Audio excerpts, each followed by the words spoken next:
সাধারণ বিজেপি কর্মী সমর্থকদের কাছে কি বার্তা নিয়ে যাবেন এই সংকল্প যাত্রা? সংকল্প যাত্রা যখন দেবে তখন প্রকাশ্যে বলবে। পরিবর্তন তো করতে হবে, পরিবর্তন করতে হবে বাংলার স্বার্থে, বাঙালির স্বার্থে, বাংলার হিতগৌরব ফেরানোর জন্য। শিল্প, কৃষি, কর্মসংস্থানের জন্য, নারী সুরক্ষার জন্য 20টা রাজ্যে ভারতীয় জনতা পার্টি যে ধরনের কাজ করছেন, বহুজন সুখায় বহুজন হিতায়, এই বাংলায় তার প্রয়োজন। শশী পাঁজা আর দেবাংশুকে এসআইআর ডাক। শশী পাঁজা আমি ওসব বলবো না, বিখ্যাত লোক নয়। তথ্যগত অসঙ্গতি তালিকা বের করা হলো, কিন্তু এই তালিকা কমিশনের নয়। গাইঘাটা ফুলসরা পঞ্চায়েতে তালিকা ঝোলানোর কয়েক মিনিটের মধ্যেই তালিকা খুলে নেওয়া হলো। সমগ্র বিষয়টা নিয়ে জানেন না স্থানীয় ভিডিও গাইঘাটা।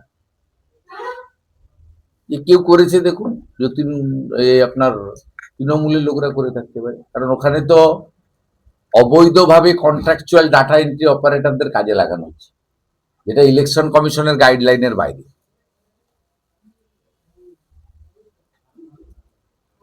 ছেড়ে দেন, আমি একটু ওনাদের। জি বলছেন যে যা করেছি বেশ করেছি, প্রয়োজনে বারবার করব। কোথা থেকে আসে এত অ্যান্টি ন্যাশনাল পিএফআই এর মার্চে ছিল শামশেরগঞ্জ। কলকাতা হাইকোর্টের ডিভিশন বেঞ্চ এনআইএ যদি দিত ধুলিয়ান শামশেরগঞ্জে, এখনো যে দেবে না তা নয়, মামলা পেন্ডিং আছে, চলছে, তাহলে মনিরুলের ভাই অ্যারেস্ট হতো, এবং মনিরুলের ভাইকে তুললে মনিরুলও আসত। দাঙ্গাবাজ 26-এর আগে সংকল্প যাত্রা রয়েছে, সেক্ষেত্রে বসেছেন, বাকি কাজটাও করাতে হবে, দাবি এটা আমাদের। 2019 সাল থেকে পশ্চিমবঙ্গে রেল লাইন, রেল স্টেশন এবং রেল এদের টার্গেট। কখনো সিএ বিরোধিতার আন্দোলন, কখনো ওয়াকফ অ্যামেন্ডমেন্ট বিলের বিরোধিতার আন্দোলন, এখন এসআইআর এর বিরুদ্ধে আন্দোলন। এইসব করে এরা মালদা জেলার শামসিতে রেল লাইন উপড়েছিল, বেলডাঙ্গা রেজিনগরে স্টেশন জ্বালিয়েছিল, একটা পুরো ট্রেনকে জ্বালিয়ে দিয়েছিল হাজারদুয়ারি, জিয়াগঞ্জ, আজিমগঞ্জে। এবং গত কয়েকদিন ধরে বেলডাঙ্গা থেকে কাল বর্ধমান পর্যন্ত এরা যেটা করছে, এদের বিরুদ্ধে রাষ্ট্রকে ব্যবস্থা নিতে হবে। এবং আমি মাননীয় রেলমন্ত্রী এবং জিএম ইস্টার্ন দুজনের সঙ্গে কথা বলার পরে তারা প্রাথমিক ব্যবস্থা নিয়েছে, কিন্তু এই মামলা ট্রান্সফার করতে হবে সিবিআই কে, এটা আমাদের দাবি। অবজারভার কুমারগঞ্জে, এবং সেই ভিডিও ইতিমধ্যেই ভাইরাল হলো। গুন্ডা পুলিশ সরকার একাকার হয়ে গেলে যা হওয়ার তাই হচ্ছে,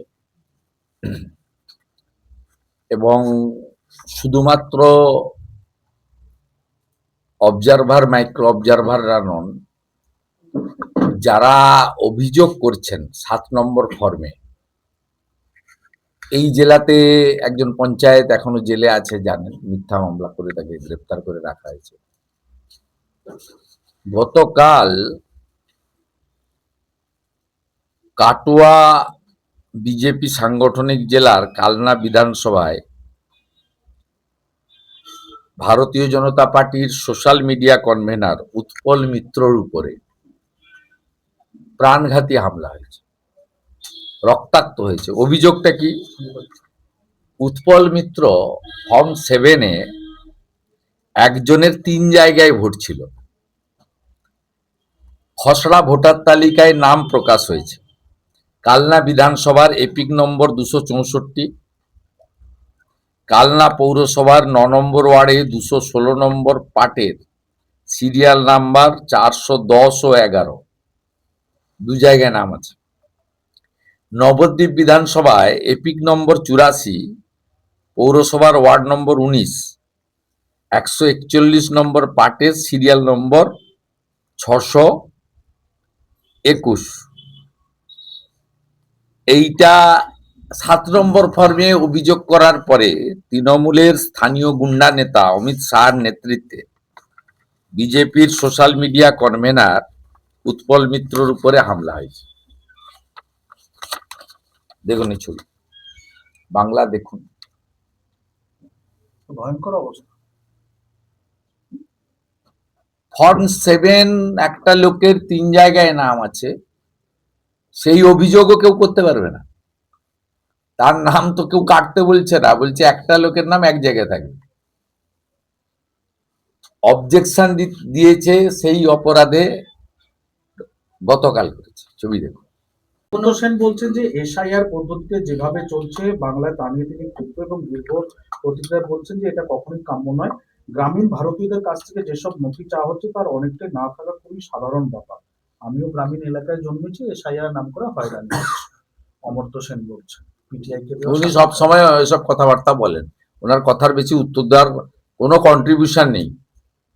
পশ্চিমবাংলায় একটা শিক্ষিত যুবককে উনি কর্মসংস্থান করে দিয়েছেন, কোনো গরিব মানুষের পাশে দাঁড়িয়েছেন, এরকম কোনো উদাহরণ নেই। যাদের যাদের কন্ট্রিবিউশন নেই বাংলাকে এগিয়ে নিয়ে যাওয়ার ক্ষেত্রে বাংলার মানুষের প্রতি, তাদের এসব কথার উত্তর দেওয়া হবে না।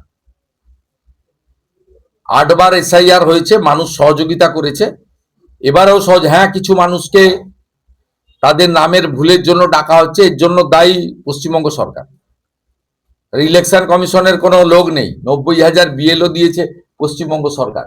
Mamata Banerjee 1000 data entry operator দেয়নি, তাই নামের ভুল হয়েছে, এর জন্য দায়ী পশ্চিমবঙ্গ সরকার। আর ইলেকশন কমিশন নাম ভুল রেখে তো করবে না, ওই জন্য 85 বছর ঊর্ধ্বদের বলেছে আসতে না, যারা দিব্যাঙ্গ, যারা অসুস্থ বলেছে বাড়িতে ডেকে নিয়ে করতে, যারা শিক্ষা কর্মসূত্রে বিদেশে আছে, অন্য রাজ্যে আছে, তাদের বাড়ির প্রতিনিধিকে অ্যালাউ করে দিয়েছে। ইলেকশন কমিশন চা বাগানের শ্রমিকদের ক্ষেত্রে অনেক জিনিস করে দিয়েছে, আদিবাসীদের ক্ষেত্রে অনেক অর্ডার করেছে। ইলেকশন কমিশন তার আইনের মধ্যে করেছে, কিন্তু যত বানান ভুল হয়েছে তার জন্য দায়ী পশ্চিমবঙ্গ সরকার এবং তার প্রশাসন। ইলেকশন কমিশনের কোনো প্রতিনিধি নেই। বুথে যে লোকটা গেছে সে কে? বিএলও। বিএলওর তালিকা তৈরি করেছে কে? বিডিওরা, ডিএমরা। তারা কার অধীনে? তারা নবান্নর অধীনে।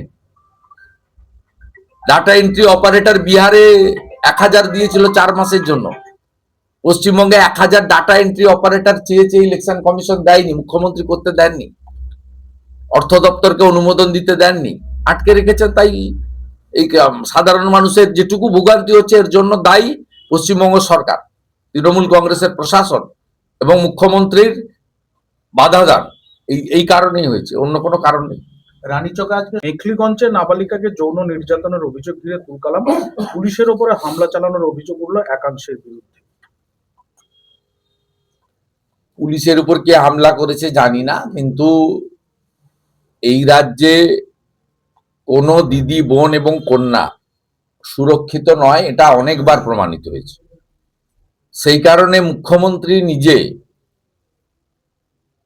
দুর্গাপুর আইকিউ ঘটনার পরে দার্জিলিং এ বেড়াতে যাওয়ার সময় দমদম এয়ারপোর্টে দাঁড়িয়ে বলে গেছিলেন যে অত রাতে মেয়েরা রাস্তায় না বেরোনোই ভালো।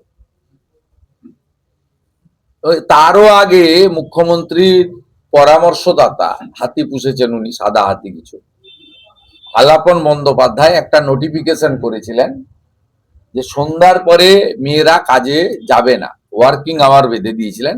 পরে সুপ্রিম কোর্টের কানমোলা খেয়ে সেটা প্রত্যাহার করা হয়েছে। একদিকে বলবো বাংলার মেয়েকে চাই, অন্যদিকে বলবো মেয়েরা সন্ধ্যার পরে বেরোবে না।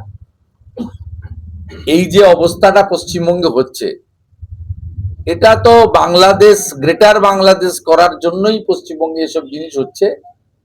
যেমন পুরো বাংলাদেশে মহিলাদেরকে একদম তাদেরকে তার ন্যূনতম স্বাধীনতা পর্যন্ত কেড়ে নেওয়া হয়েছে, এবং সেখানে জামাতিরা তাদের যে সারিয়া কানুন, সেই কানুন অলরেডি সেখানে চালু করে দিয়েছে।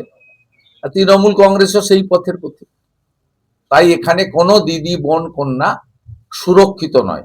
আগামী বিধানসভা নির্বাচনে নারী সুরক্ষা এই রাজ্যের অন্যতম বড় ইস্যু। অভয়ার ঘটনা থেকে শুরু করে, তামান্না থেকে শুরু করে, লাস্ট দুর্গাপুর আইকিউ সিটি, এবং প্রত্যেক দিন যা যা ঘটছে, মানুষ বীতশ্রদ্ধ, মহিলারা আতঙ্কিত, ভীত, সন্ত্রস্ত।